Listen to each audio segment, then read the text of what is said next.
A continuación, Medicina Ecológica.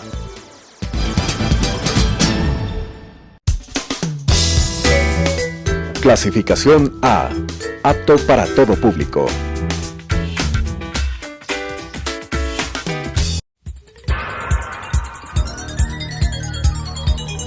Las opiniones vertidas en este espacio por la producción y dirección del programa son de exclusiva responsabilidad de sus autores y de quienes intervienen en ellos.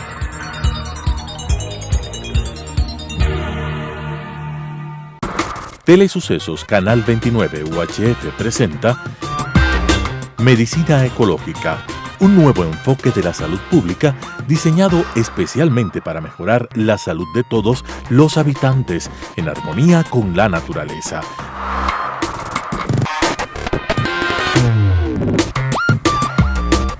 Con la conducción del Dr. Walter Mena Ordóñez.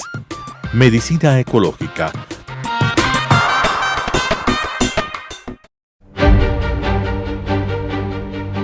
Hidalgo e Hidalgo. Ingeniería, construcción, mantenimiento y administración de infraestructura con excelencia, oportunidad y responsabilidad social, con elevados estándares de calidad, la preservación del medio ambiente, seguridad y la salud ocupacional, lo que nos ha permitido ser reconocidos como una empresa constructora líder en el mercado nacional e internacional, con excelencia en su modelo de gestión y procesos de innovación, mejorando la calidad de vida de sus trabajadores y generando bienestar a la sociedad. Hidalgo e Hidalgo, construyendo contigo el Ecuador desde hace más de medio siglo. Medicina Ecológica. Amigos televidentes, es una enorme satisfacción para nosotros continuar con nuestro programa Medicina Ecológica hacia un nuevo enfoque de la salud pública. En esta ocasión es gratísimo para nosotros y un honor entrevistar al general de división en retiro, Luis Hernández, exministro de Defensa y héroe del CENEP, de esa guerra ganada con el enemigo externo en ese entonces. Hoy afrontamos una guerra al interior que la vamos a conversar con Luis Hernández, a quien le damos la más cordial bienvenida a nuestro programa. Bienvenido, Luis. Y como anticipaba, queremos conversar sobre dos aspectos básicamente, ¿no? Lo que está ocurriendo en este momento en el país en materia de seguridad, en el contexto de estas dos acciones que ha tomado el gobierno, los decretos 110 y 111, que dicen relación a la emergencia en seguridad que vivimos, al estado de excepción y a la guerra interna. La guerra interna declarada por las mafias contra el Estado ecuatoriano, contra todos los ecuatorianos, para abreviar. Estimado Luis, bienvenido entonces y comencemos por tu apreciación respecto de estas dos acciones que ha tomado el gobierno en forma reactiva, diría yo, ¿no? Muchas gracias, estimado Walter, para mí es del honor. En verdad, me hubiera gustado ser general de división, de ejército, pero tú sabes cómo me impidieron una miseria humana y llegué a general de brigada. Voy a empezar por lo último, las reacciones del Estado. Un Estado no puede estar reaccionando. Un Estado tiene que estar siempre un paso adelante. Cuando se está un paso adelante, inclusive en el aspecto individual, tú tienes éxito en la vida. Más aún un Estado tiene que estar siempre un paso adelante para que no reaccione. De lo contrario, pierde la iniciativa. Y perdida la iniciativa, difícilmente puede ser un ganador. Bien, yo creo que los dos decretos están bien y hay que apoyarle. Un decreto es para declarar a todo el territorio nacional en emergencia. Y eso implica que pueda haber toques de queda, que pueda haber violación de la correspondencia, la que va en este caso a los centros de reclusión, Y la otra que se refiere a la inviolabilidad del domicilio, o sea, a cualquier momento pueden entrar las Fuerzas Armadas, la policía, a un domicilio. Eso está bien, pero eso hay que ir evaluándolo día a día. El toque de queda. ¿El toque de queda es importante que sea en todo el territorio o solamente en determinadas áreas? ¿Qué pasa con el transporte interprovincial? ¿Qué consecuencias hay para la economía? Entonces eso hay que ir evaluando y espero que lo estén haciendo así. Ayer se produjo un asunto puntual, el asunto de TC. Al existir eso, había la posibilidad de que tenga que haber un rescate violento. O sea, el gobierno no iba a negociar con los terroristas. Entonces el escenario era un rescate por medio de lo que se llama la acción directa. O sea, iban a entrar las fuerzas especiales, posiblemente de las Fuerzas Armadas, es mi hipótesis, pero eso necesitaban un decreto y poner al Ecuador en otro estado. Es por eso que en ese decreto se declara que estamos en una situación de guerra interna. A propósito de esto, ¿cuál Sí. es el significado adicional que tiene el decreto 111, el de guerra interna, frente al anterior, hasta el 110? El anterior prácticamente era para posibilitar la captura de estos elementos a través de localización de armas, de escondites donde tenían munición, etc. En cambio, el otro decreto, 111, ya identifica a los grupos que están causando esto. A tal punto que me parece que los que estaban en el canal eran los lobos. Entonces tú ves que el último decreto, el 111, se produce simultáneamente a eso. No sé qué viene primero. Creo que viene primero la acción en TC y luego viene el decreto. Pero también todo se hizo tan rápido que parece que ya estaba preparado, pero para esperar las circunstancias. Y las circunstancias se dieron. Ahora, eso tiene implicaciones. Por ejemplo, el momento que estás en guerra interna, ya no te cubren los seguros. Por ejemplo, si una persona viene a viajar acá de turista, ya posiblemente, eso hay que averiguar bien, ¿no? Posiblemente ya no te cubre el seguro. Entonces va a tener consecuencias tremendas para el turismo, por ejemplo. ¿No es cierto?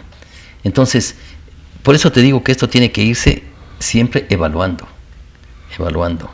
Ahora, lo que pasó ayer, por ejemplo, en TC, es una nación, todavía a los ecuatorianos se nos caracteriza a algunos porque somos ingenuos, nos dicen. A nosotros nos falta entender que el mundo es de guerreros. El mundo es... Ojalá que todos fuéramos pacifistas. Yo soy un pacifista, a mí no me gusta la violencia. Pero si el otro me aplica violencia, yo tengo que defenderme con violencia, pues, ¿no es cierto? Entonces, mira, ayer lo que pasó en TC, le volvían a reproducir en la noche, haciendo lo que quieren los terroristas, que se continúe con el mensaje de horror. Es lo que quieren, pues. Quieren sembrar el terror y eso claro, fue. Y nosotros pasamos a ser una caja de resonancia de eso. Mira, nuestra falta de pericia como Estado y como los especialistas, ¿no? Nuestra falta de pericia de anticiparnos a los escenarios. Yo me acuerdo cuando estaba en el CENEPA, yo siempre pensaba, y pensábamos todos, ¿qué más puede hacer el enemigo? ¿Qué más puede hacer? Y esa es una tarea constante, ¿qué más puede hacer? Entonces así tú tienes iniciativa y estás preparado. Entonces aquí ya estamos en esto algunos años. ¿Qué más pueden hacer los criminales? ¿Qué más pueden? Entonces, ¿qué es lo que pasa? Por ejemplo, los canales de televisión, que todos sabemos que es un blanco. Un blanco, por supuesto, ya lo vimos. Tiene que haber los protocolos del caso. Yo vi, es cuestión de revisar nomás, en un noticiero, no me acuerdo en qué país, en un noticiero. Entraron, creo que fue en Irán. Bueno, no me acuerdo, pero fue un país. Apenas entró una persona que quiso hacer una proclama. Inmediatamente el canal cortó la señal. Y aquí teníamos 3 lugares para cortar la señal. Donde estaban las cámaras, el set como que obviamente no había cómo porque ahí estaban los delincuentes, los terroristas. El segundo, el control master. No sé si en el control master estaban ellos, no sé porque eso es en otro lugar. Y tercero, el Estado. El Estado tiene el control de las comunicaciones. Entonces, todas las bueno, comunicaciones. Es fácil este momento hacer una crítica porque ya se jugó el partido, pero no por eso dejemos de dar recomendaciones y aprender lecciones de lo que ocurrió, ¿no? Entonces yo creo que, concluyendo, lo que hizo el gobierno está correcto, hay que apoyarle. Yo creo que la acción de las Fuerzas Armadas va a darse siempre que existan este tipo de eventos, un secuestro, una zona que ellos declaran como liberada, que no creo que suceda, pero hay que estar preparados, en los cuales las Fuerzas Armadas, al ya ser estos grupos identificados como tales, van a entrar directamente obviamente con los protocolos del caso del derecho internacional humanitario para usar la fuerza letal. Gracias, mi estimado Luis, por tus sugerencias en torno a cómo enfrentar este tipo de emergencias. Pero sin duda rescatemos lo más importante que nos has dicho, ¿no? Hay que andar un paso adelante respecto de la delincuencia, respecto de la mafia. No podemos seguir siendo reactivos. Eso es como Estado en todo. Eso es algo que nos lleva al precipicio, a perder el país en definitiva. Pero más allá de estos aspectos que están en el terreno de lo disuasivo, de lo represivo, de lo inmediato, veamos lo que se puede hacer en forma mediata, es decir, en el corto y largo plazo. Queremos un Ecuador de paz, queremos un Ecuador de bienestar, con honestidad, sin pillos, sin ladrones, en lo posible, o disminuir al menos el enjambre de ladrones que ha asomado, que crecen como hongos en invierno, pues en el Ecuador, ¿no? Bien, en este sentido, y habíamos conversado fuera de cámaras, de lo importante que resulta tener en cuenta la necesidad de construir un sistema nacional anticorrupción, organización y participación social. Y en este contexto, y al interior de este sistema, habíamos hablado de una iniciativa tuya, que podría concretarse en el curso de los próximos meses, que es la conscripción cívico-militar. Un esfuerzo de todos los ecuatorianos, gobierno, fuerzas armadas, fuerzas policiales, sociedad civil organizada, por encontrar el rumbo adecuado para el Ecuador. ¿Qué nos puede decir respecto a esto? Yo creo que, a ver, ¿por qué hemos llegado a esta situación? ¿Por qué estamos en una situación tan débil en la seguridad? ¿Por qué la corrupción está imperando en muchos aspectos de nuestra sociedad? ¿Por qué el narcotráfico está infiltrado? ¿Por qué tenemos jueces que están en este momento presos? Es porque el sistema político no está funcionando. Porque es a través del sistema político que tú organizas a un Estado. Es la política la que organiza un Estado y le da su estructura y le da su modo de vivir en el futuro. Eso está fallando. O sea que si nosotros no hacemos una buena reforma política, vamos a continuar con estos sobresaltos cada vez más extremos en nuestra vida futura. Y no es un asunto solamente del Ecuador, yo veo que es un asunto que pasa en muchos países de la región y también del mundo. El sistema político que tenemos nos está cada vez dividiendo más como estados, entonces así no se puede conseguir. Mira, por ejemplo, en la democracia, que es un ejemplo para el mundo, pero tiene problemas, Estados Unidos. Mira la división que tiene Estados Unidos. Mira como lo que está pasando en Gran Bretaña, división tremenda. Entonces tenemos que llegar, o sea, al final lo que se impone es la ideología, no se impone el bien del país. El momento que ya se habla desde la ideología, ya estás hablando de una forma demasiadamente parroquial, demasiadamente individualista. Hay que hablar o sea, a partir de qué es lo que queremos para el Ecuador, ¿no es cierto? Entonces, yo creo que ahí es muy importante considerar eso, para definir lo que tú dices, qué es lo que va a pasarnos y qué es lo que queremos a mediano y largo plazo. Si no hay una reforma política, seguiremos nosotros en el mismo pantano. Una política de Estado, con lo cual estamos totalmente de acuerdo. Una política de Estado, ¿no es cierto?, que tenga muy en cuenta el aspecto ético, diría yo, como primera cosa. Y dentro de los aspectos éticos, organizar con la prontitud que el caso lo requiere, construir con la prontitud que el caso lo requiere, este sistema en el que nos una a todos los ecuatorianos, que tenga una filosofía, que tenga política, que tenga principios, que tenga un modelo de gestión, un modelo operativo por parte del Estado, una contraparte, en el mejor de los casos, ¿no es cierto?, constituida por los sectores productivos, por los sectores organizados de la sociedad civil, que tenga recursos, por supuesto, y que surjan nuevas instituciones.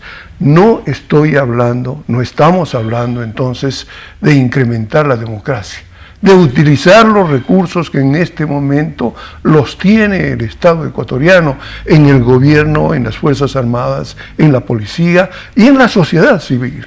Así es. Por ejemplo, la construcción cívica militar. Nosotros necesitamos que los ecuatorianos lleguen a un momento en el cual se mezclen en una olla común, ¿no es cierto? Y eso puede ser una construcción cívico-militar que no dure que dure entre 2 y 3 meses, ¿no es cierto? En el que tú te mezcles con todo, el pobre con el rico, el de la costa con el de la sierra, y tú puedes dar un tiempo, lo podrías hacer y tú escoges. Lo haces entre los 18 y los 25 años. Y si tú estás trabajando, el empresario tiene que darte permiso y te sigue pagando el sueldo, ¿no es cierto? Pero si todo el mundo se educa en valores que no signifique política, sino en valores de amar al Ecuador, en valores éticos, en cómo contribuir para ser un mejor ciudadano, y que el rico, que tiene su riqueza bien habida, o sea, nada contra eso, pero el que tiene más recursos, hablemos, porque rico a veces puede sonar, que se mezcla con el pobre, pero están compartiendo el mismo techo, están compartiendo la misma marcha en el camino, que ahí comparten el agua porque uno a lo mejor necesita más agua, que a lo mejor están subiendo a una loma y el otro no avanza y le ayuda. Vas haciendo otro país, y de lo contrario no vamos a tener una sociedad que en algún momento se necesita en la vida estar en algún momento privado de algo. Qué extraordinario, Luis, si me permites destacar este asunto que estás proponiendo tú. Me parece francamente extraordinario, ¿no? Todos tendríamos que estar incluidos. Nosotros, los que ya tenemos más de 5 años. Podríamos, o sea, nosotros podemos servir como instructores, como educadores. En la marcha nos vamos en carro, no hay problema. Por lo general. Ya nos dan las piernas. O en sillas también podemos ir. En sillas. Sí. Y que nos carguen dos reclutas. Así es cuando se quiere a la patria, realmente, ¿no? Sí. Es decir, todos los ecuatorianos involucrados, tú lo has dicho, en una sola olla, para servir al país. ¿Cómo se lo hace en otros países? Yo tuve la suerte de conocer cómo se maneja una sociedad como la Suiza, ¿no? Suiza, te iba a decir justamente. Todos forman parte, ¿no es cierto?, de ese gran conglomerado que trabaja para toda la sociedad, ricos, pobres y militares y no militares. Así es. No hay, de hecho, un cuerpo militar, ¿no es cierto?, convencional, como en nuestro caso. Ahí todos cumplen la función, ¿no es cierto?, de defender su país, Sí. por diferentes medios. Si a alguien que le toca la conscripción, ¿no es cierto?, no quiere utilizar las armas, está en su derecho. Va a hacer cosas de lo más simples, de lo más humildes, desde barrer las calles hasta entregar la mensajería, entregar el correo. Así es. Es una cosa impresionante. Eso lo hace Suiza. ¿Por qué no podemos hacer nosotros? Claro. Si es decisión, en definitiva, del gobierno y de nosotros los ciudadanos. Así es. Y que haya el apoyo. Porque mira, ¿qué es lo que sucede? Sí, por favor. Que, por ejemplo, tú, te voy a dar una historia que me contó el cuñado de mi cuñado. Él es economista. Esta es una historia de hace unos 25 años. Un día la policía se dedicó a hacer una batida un día viernes a todos los que habían excedido con el alcohol. Y cayeron, y lo hicieron de tal forma que no hubo chance de ningún palanqueo.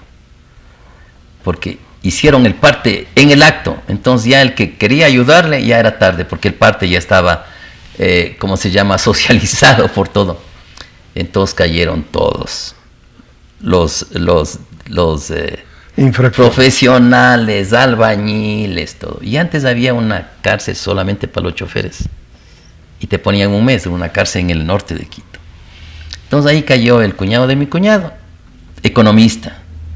Entonces dice, Lucho, porque así me dicen, me dice, ¿sabes que había médicos, había ingenieros, albañiles, carpinteros, de todo?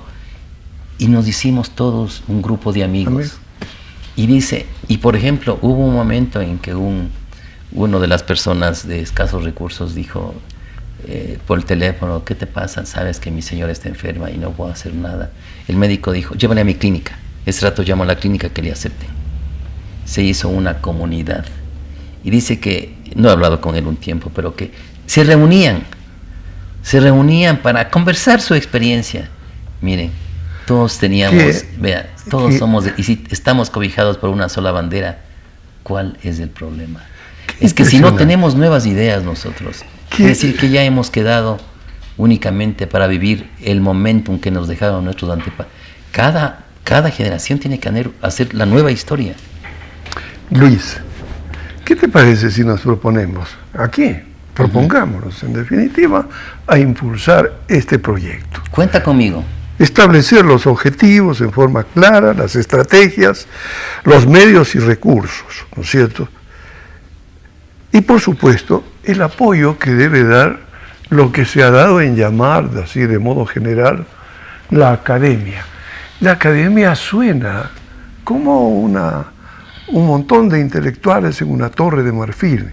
Yo creo que esa idea hay que dejarla de lado, ¿no?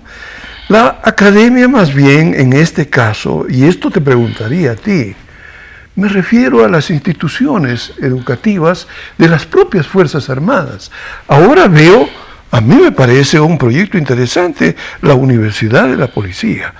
Juntar esa academia de las Fuerzas Armadas y de la Policía para hacer posible, ¿no es cierto?, la organización de esta conscripción cívico-militar. Podría ser, yo creo. Te pregunto. Sí, podría ser. Este momento, por ejemplo, las Fuerzas Armadas están bastante empeñadas, como decimos nosotros, porque tienen muchas actividades, pero yo creo que dentro de las mismas Fuerzas Armadas, porque las Fuerzas Armadas están en todo el territorio, entonces estando en todo el territorio tienen que ser las Fuerzas Armadas como un todo los que realicen esta, porque ellos ya realizan la conscripción militar, la que es de 6 meses, ¿no? Entonces ellos mismos podrían, porque ellos son los que tienen las instalaciones. Correcto. Entonces esto debería de manejarlo, claro, en conjunto puede ser con la ESPE, con otras universidades, inclusive yo creo que se podría manejar con todo el sistema educativo, ¿no? ¿Ya? Porque en las universidades está el mayor grupo de gente entre 18 y 22 años. Entonces habría que trabajar con las universidades, ¿no es cierto? De manera que yo creo que si es que no es posible 3 meses, por último 6 semanas. ¿Tú crees que no te va a gustar en 6 semanas, por ejemplo? Hacer que te enseñen cómo hacer fuego en circunstancias, que te enseñen cómo caminar en la selva, que te enseñen cómo caminar en las montañas, que te lleven un fin de semana a la playa para que hagas ahí ejercicios de natación, ejercicios de snorkel, que te lleven, por ejemplo, un día al Chimborazo para que camines un poco en la nieve, que después te lleven a la selva para que hagas unos 4 días de supervivencia en la selva. ¿Cómo no te va a gustar? Fascinante, mi querido Luis. Mira, si la gente paga por eso. En otros Fascinante, países la gente paga Luis. por eso. Entonces, el momento en que hagamos eso, tú le cambias al Ecuador. Seguro, y yo estoy de acuerdo con Luis. Cambiamos al Ecuador, contribuimos a cambiar al Ecuador, porque esto quiero enfatizar para finalizar el programa. No es que el presidente de la República tiene que hacerlo todo, no es Superman. Nosotros, cada uno de nosotros, donde estemos, podemos cumplir un rol en beneficio de nuestra patria. Les agradecemos mucho, le agradezco inmensamente a Luis, nos dejó comprometido para seguir trabajando por esta idea. Y a ustedes, amigos televidentes, a nuestros auspiciantes, Hidalgo Constructores. Muchas gracias y hasta la próxima. Medicina ecológica.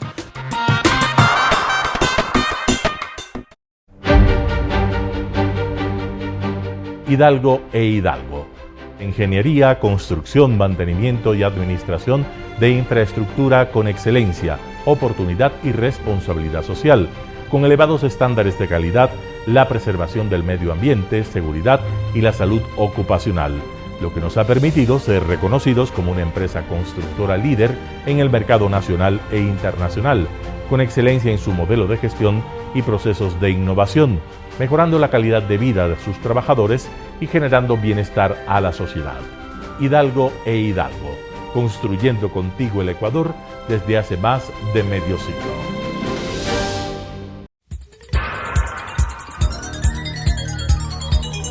Las opiniones vertidas en este espacio por la producción y dirección del programa son de exclusiva responsabilidad de sus autores y de quienes intervienen en ellos.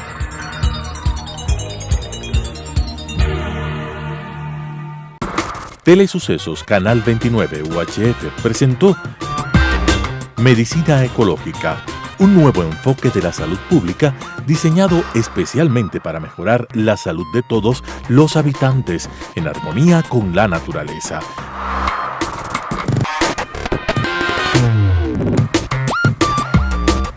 Con la conducción del Dr. Walter Mena Ordóñez. Medicina Ecológica,